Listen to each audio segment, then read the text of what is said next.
At some point in our school careers, I'm sure we've all begrudgingly had to get out of bed in an early hour in preparation for school. Using a personal example, I know that my elementary school started at about 9 o'clock, and when I got to middle school, it started about at 7:45. This shift in time was difficult for me to deal with, and years later, I still have difficulty waking up early for school.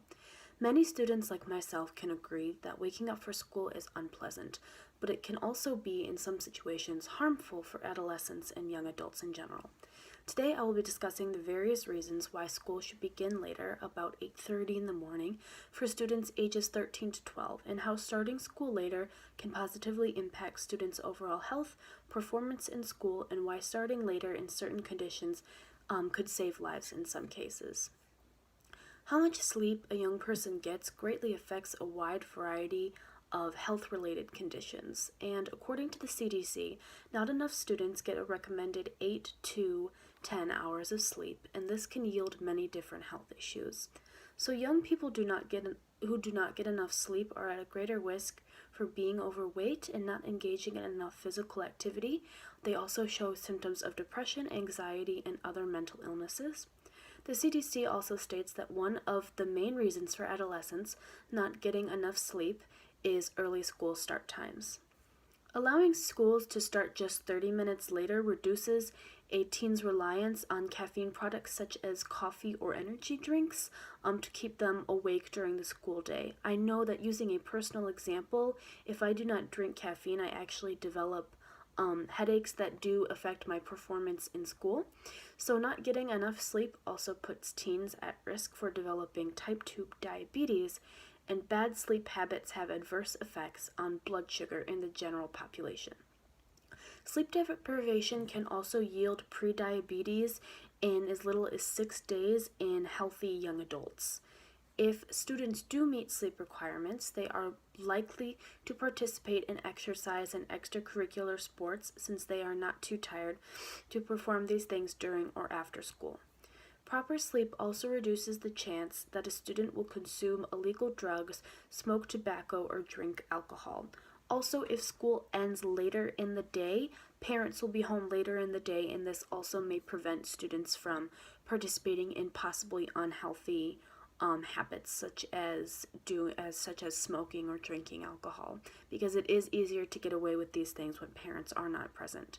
So of course, it's easy enough to say that teens should simply go to bed earlier, but they are typically active later in the night, since many have extracurricular activities and homework to attend before they settle down for the day. Teens are also tired later at night, and also need to sleep later in the morning due to changes in biological rhythm as well. So realistically, 8 p.m. is an appropriate time for a teen to fall asleep, and starting school at 8:30 would allow them adequate time to meet the sleep requirements recommended for them. 2 out of 3 high school students report being sleep deprived, according to the website Wake Up Call, and 33% of students report falling asleep in class due to sleep deprivation or general drowsiness, which can result in them performing poorly in school and also being at a higher risk for these aforementioned health conditions.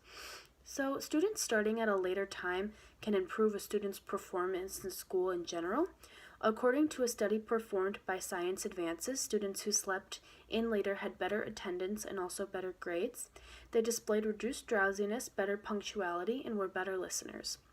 Students achieve better grades because without the constant tiredness, they feel better from not sleeping enough. They are more attentive and absorb more information, resulting in better academic performance. Letting students sleep in would reduce the amount of absences, since they would have adequate time in the morning to prepare for school and would not want to miss or skip just because they are tired. Lastly, starting school can reduce the risk of drowsy driving traffic accidents. While bus drivers aren't the only ones involved or responsible for drowsy driving accidents, the risk is much greater when it is a bus driver as opposed to a regular driver who is only driving themselves to school. A bus driver is responsible for the safety and well-being of dozens of students aboard the bus, and many kinds of hazards pose a risk to everybody on the bus driver and students included. Fatigued driving is as risky as drunk driving. as well as a lack of sleep. It will slow a person's reaction and comprehension time. Starting school later will also give bus drivers an opportunity to get an appropriate amount of sleep along with the students, who may be driving on their own to school as well. Young adults are some of the most reckless and irresponsible drivers on the road statistically, and adding drowsiness to the mix could result in serious accidents. For students and staff alike, getting enough sleep plays a very big role in getting to school safely. To wrap things up, sleep is an essential part of every adolescent's development, and early school start times pose a threat of causing students to pose a threat by possibly by causing students to develop possible health problems, perform poorly in school, or become involved in traffic accidents. If school started at 8:30, many of these things could be avoided and help students along the path of academic success and also to lead a general overall healthy lifestyle.